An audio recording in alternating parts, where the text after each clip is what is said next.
Hey YouTube, and welcome back to my channel. My name is Caitlin. If you're new here, if you're not new, thank you so much for coming back and watching another video. If you couldn't tell, we are diving back into some savings tips today. Maybe my outfit gave it away, but we're gonna dive back in with tip number 9. We've already gone through 8 in the last 2 videos, so check those out if you're just getting into this. And just to let you know, these are the tips that I personally use to save money. There are tons of other ways to save money, and maybe these won't apply for you, but if they do, I hope it helps. So with tip number 9, we have do grocery pickup. Now, I know that some people think that grocery pickup should be reserved for old people or sick people, or I don't know why, but anyway, somebody's getting paid to pick out your groceries. It's not like an overworked cashier that has to go and run and pick up your grocery order. That's not how it works at like the bigger chains, at least. They have hired specific people, and that's their whole job, is to go pick out your groceries for you and bring them out to your car. So they're getting paid for it. It's okay. And also, if you think you're taking a spot from like an elderly person that you don't want them to miss out on their chance to pick up their groceries at the time they want, then just pick undesirable times, right? I go on like Saturday mornings. Nobody is going and picking up their groceries on Saturday mornings. Literally no one's ever there. So that's what I do. I just make sure I pick a time that I feel like nobody's going to be there because I don't want to wait anyway. So pro tip, don't do it at like 5 o'clock on any weeknight because that's when people are always going to be there. So the benefits of doing grocery pickup for me is I avoid hungry shopping. So I don't end up doing as many impulse buys, and so I don't spend as much money. I set a budget for how much I want to spend in said grocery trip, and I just make sure that I don't order anything that goes above that. If I do, I make sure that I've got a coupon that's going to drop the price back down for that. So this, also gives you the opportunity to make sure you're sticking to your budget as well as avoiding your hungry shopping. So yeah, that's my tip number 9 is go ahead and do grocery pickup and do not feel bad about it.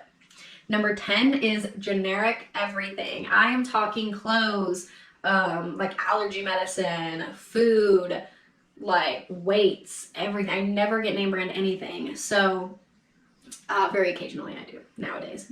Lifestyle inflation, whenever you get a better job, I guess, but try not to do that. So what I mean by generic, some of the examples like I just listed is I have a very few things that I do by name brand, but most things I don't care about. Like allergy medicine, I have dogs, I'm allergic to them, I'm allergic to pollen and dust, and so I just buy the like $1 box of generic Zyrtec or Allegra or whatever, or Benadryl generic or whatever, and I save so much money on that because that's something that I take nearly every day, especially in the summertime, and if I was spending $30 a bottle, $1 a day on that, it would add up so much. Food is a huge one, obviously. I never buy name brand cereal because I've found that most of the time the generic is just as good or sufficiently good. So, especially the chocolate ones are usually really close because chocolate is chocolate. And other generics, like, I get generic mac and cheese. I don't some other stuff. I always get Kroger brand meat. Like, I don't waste money on getting like frozen Tyson chicken versus Kroger frozen chicken because it makes literally no difference other than the price.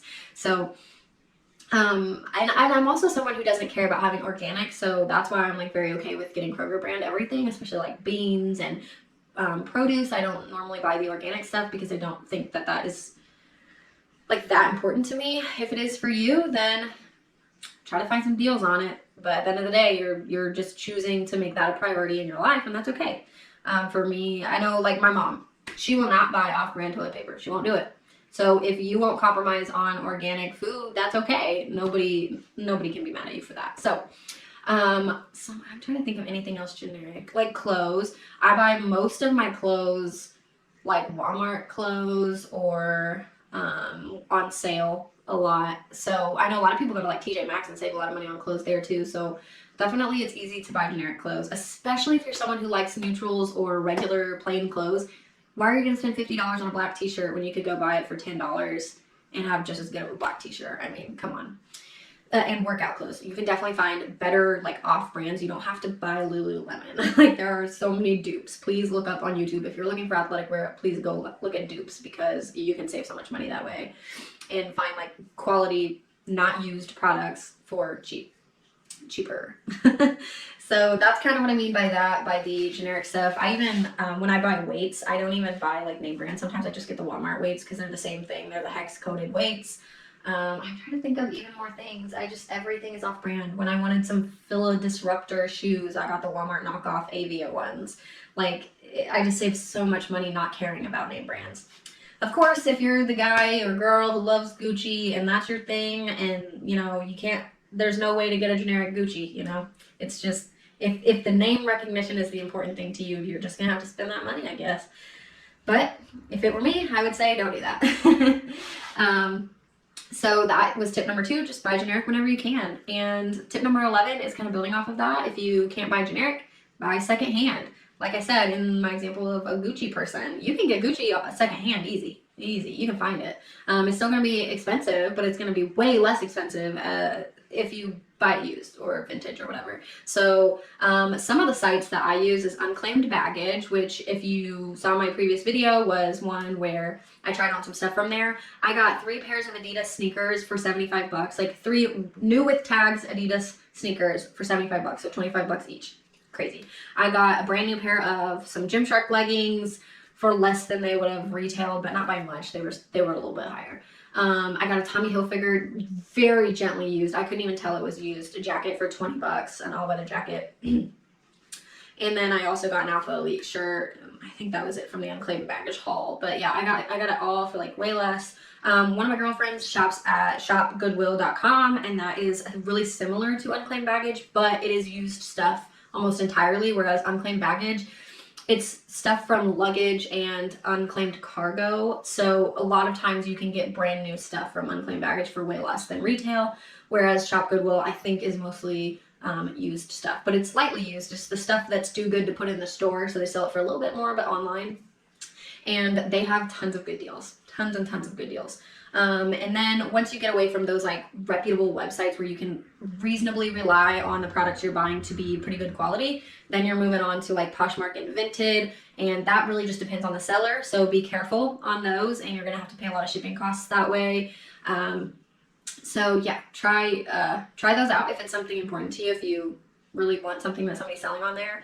I follow a lot of like activewear YouTubers, and so they all have like accounts because they try stuff on to do reviews, and then they don't keep all of it, so they'll throw it on those websites a lot, and then you can trust that it's not like in bad condition. So I've bought stuff from people like that on Vinted before. Also, those sites aren't always just clothes. You can get used furniture on things like that. If you go into Goodwill or like Habitat for Humanity, you can get appliances, cups and dishes. We actually got a really nice set of 4 cups, like glasses, last weekend at Goodwill. And then we also found a big, like, I don't know how big of a trash can it really is, but it's like this tall, and it's stainless steel, and we got it for $10 or $9. And normally that big of a trash can would be like $60. So yeah, you can get great deals at Goodwill and Habitat for Humanity on furniture, appliances, cups, plates, electronics. The tripod I'm using right now, we just got a Goodwill. So definitely shop secondhand whenever you can. And especially with the restore, because my mom got a stove and a fridge there for under $500 for both of them, replacement. And the stove was stainless steel, so she did great. And then last but not least, tip number 12 is do it yourself whenever you can. I know that some of you may feel that DIY projects are very, very daunting, but some of them don't have to be. What I'm throwing in this category is like press-on nails. Girls, we spend so much money at the nail salon unnecessarily. Now press-on nails are all the rage. Everybody's doing it, so it's not weird anymore. It's not cheapskating it. Everybody does it.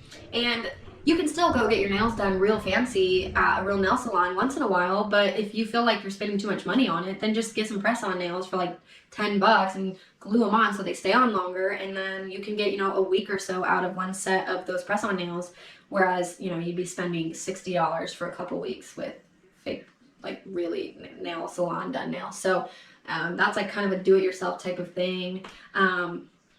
If you want like some sort of furniture, check out Goodwill and see if they've got something that you could restain or paint, things like that. For us, do-it-yourself has also meant renovating our house on our own. So we've obviously had tons of help from Travis's father and some of our friends, but yeah, we've put in our own flooring instead of hiring someone to do that. We painted our walls ourselves. His dad helped lay tile for us, and I could go on forever about how much stuff his dad has done for us. He even rebuilt us a like microwave handle out of wood because I broke the plastic one. So like, yeah, I guess the best way to save money is have a dad who will do anything for you. Get a handy father or father-in-law and you can save so much money. That's my last tip. Tip number 13, have a handy dad.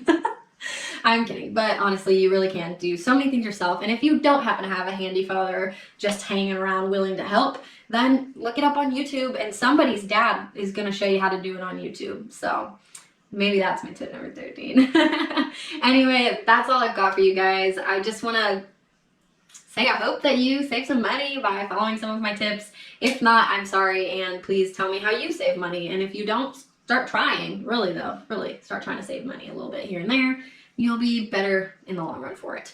So go ahead, like, comment, subscribe if you could. If you liked my video or if you just want to support me, I would really appreciate it. I hope you guys have a great morning, noon, or night, and I will go ahead and shut up now. Thanks for watching.